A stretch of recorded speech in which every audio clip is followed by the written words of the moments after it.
तर फोन करून अजित पवारांना अडचणीत आणणाऱ्यांविरुद्ध गुन्हा दाखल करण्यात आलाय। सरकारी कामात अडथळा आणल्याप्रकरणी गावकऱ्यांवर हा गुन्हा दाखल झालाय।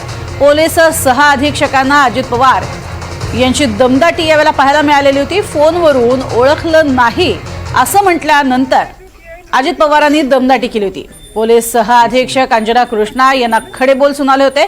अनधिकृत वाळू उपसा कारवाई वेळी हा प्रकार घडलाय। अजित पवारांचा दमदाटी करतानाचा व्हिडिओ व्हायरल झालाय। माध्यमांमध्ये हे वृत्त आणि व्हिडिओ समोर आल्यानंतर आता संबंधित गावातील शेतकरी आणि फोन लावणाऱ्यांवरतीच कारवाईचा बडगा उगारण्यात आलेला आहे। मेरा चेहरा तो आपको समझ में आएगा ना। ठीक है सर।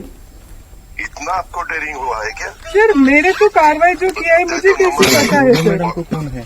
सर मुझे पता नहीं है ना सर। मैं सिर्फ यही बोल रही।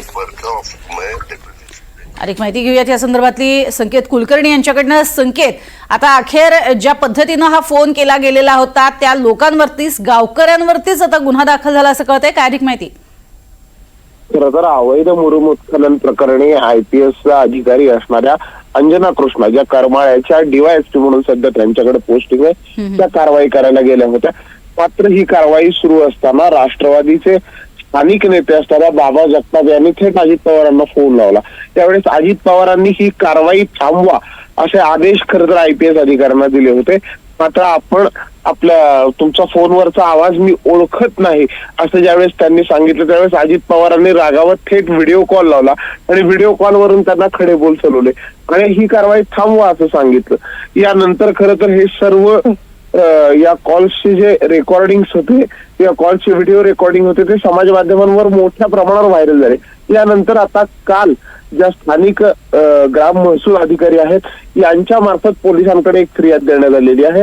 या फिर्यादीनुसार जे राष्ट्रवादीचे नेते होते बाबा जगताप यांच्यासह स्थानिक 10 ते 15 लोकांवर सरकारी कामात अडथळा आणणे, पर्यावरण रक्षणाला बाधा पोहोचवणे, अवैधरित्या उत्खनन करणे अशा प्रकारची कलमं लावून कुर्डुवाडी पोलीस ठाण्यात गुन्हा दाखल करण्यात आलाय।